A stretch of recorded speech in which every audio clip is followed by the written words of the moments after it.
नमस्कार दोस्तों, खुंगा एकेडमी के यूट्यूब चैनल में आपका स्वागत है। आज हम बात करेंगे नोकनी की समस्या के बारे में।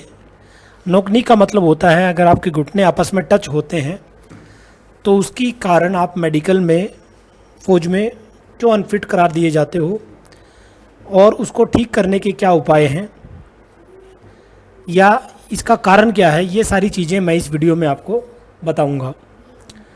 तो चलिए बात करते हैं इसके बारे में। मेडिकल टर्मिनोलॉजी में इसे जेनु वेलगम बोलते हैं। नोकनी एक पोस्चुरल डिफॉर्मिटी है, यानी आपका जो ये पोस्चर से संबंधित विकृति है जिसमें पैर अंदर की ओर झुक जाते हैं। ये आप फोटो में देख सकते हैं, आपके पैर ऐसे दोनों तरफ से अंदर की तरफ झुके हुए हैं। चलते या दौड़ते समय घुटने आपस में टकराते भी हैं और ये सामान्यतः चार साल की उम्र से शुरू होता है। तो यानी जब आपका बचपन होता है तब से ये प्रॉब्लम शुरू होती है। अब इसमें बात करते हैं हम, इसके कारण क्या है ना। पहला कारण है रिकेट्स। रिकेट्स आपको पता है ये हड्डियों की बीमारी है, विटामिन डी की कमी से होने वाली, जिसमें हड्डियां कमज़ोर हो जाती हैं। तो ये एक कारण बन सकता है नोकनी का। बचपन में मोटापा, अगर बच्चा अधिक मोटा है, ऊपर से वज़न ज़्यादा है, तो भी नोकनी हो सकती हैं। घुटने में कोई फ्रैक्चर या अगर चोट लगी हुई हो, है ना, उसके कारण भी ये चीज़ें नोकनी की समस्या पैदा हो सकती है। कमज़ोर मांसपेशी और लिगामेंट्स, यानी आपके पैर की मसल्स और जो लिगामेंट हैं वो अगर कमज़ोर हैं तो धीरे धीरे आपको नोकनी की समस्या बढ़ सकती है। फिर है खड़े होने का गलत तरीका, फॉल्टी स्टैंडिंग पोस्चर, है ना। अगर आप ठीक ढंग से खड़े नहीं हो पाते हैं या अगर रेगुलर खड़े नहीं रहते हैं, उसके कारण भी जो है आपका नोकनी हो सकता है। फिर है फ्लैट फुट। अगर फ्लैट फुट है तो वो भी एक समस्या का कारण है नोकनी का।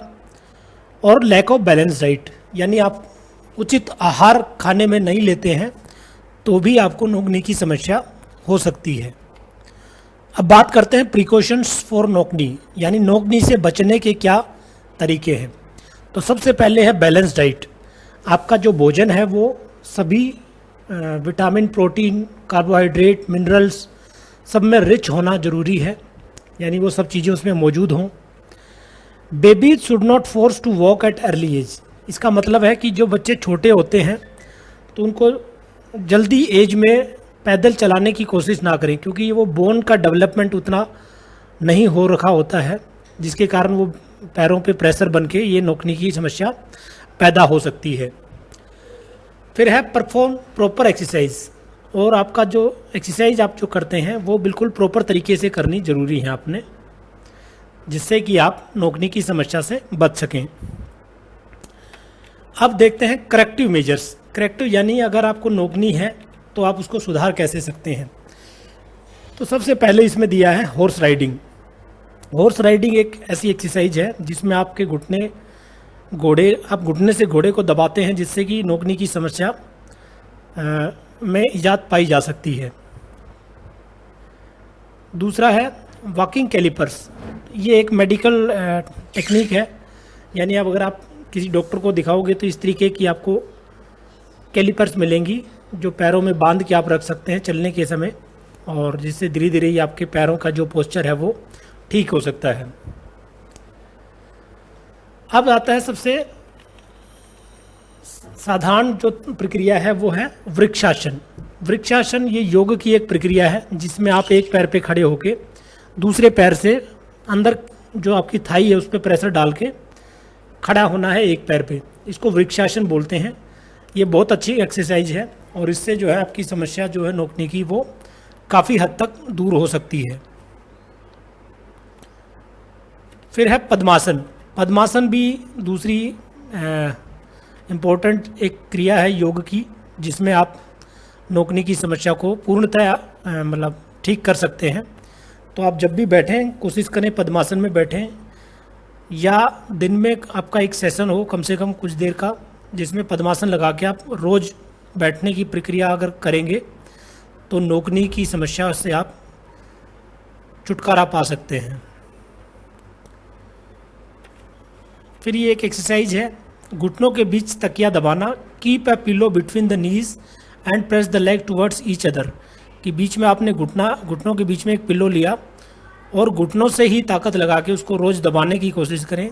दिन में ऐसे 3-4 बार 5-10 मिनट की अगर आप एक्सरसाइज करते हैं तो भी आपकी समस्या ये दूर हो सकती है।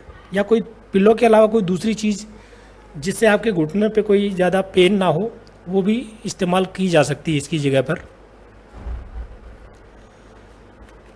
फिर एक ये है आउटवर्ड वॉकिंग, बाहर की ओर चलना, यानी पैरों में आपने एक नीचे स्ट्रिंग लगाएंगे आप, रस्सी टाइप, और पैर को बाहर की तरफ खींच के आप आगे चलने की प्रैक्टिस करेंगे तो आपके पैर जो है यहाँ घुटने पर से सीधे होने का काम करेगा, जिससे कि नोकनी की समस्या में काफ़ी हद तक आपको इजात मिलेगी। फिर है गोमुख आसन। गोमुख आसन भी जो है आपको नोकनी की समस्या में काफ़ी मदद देगा।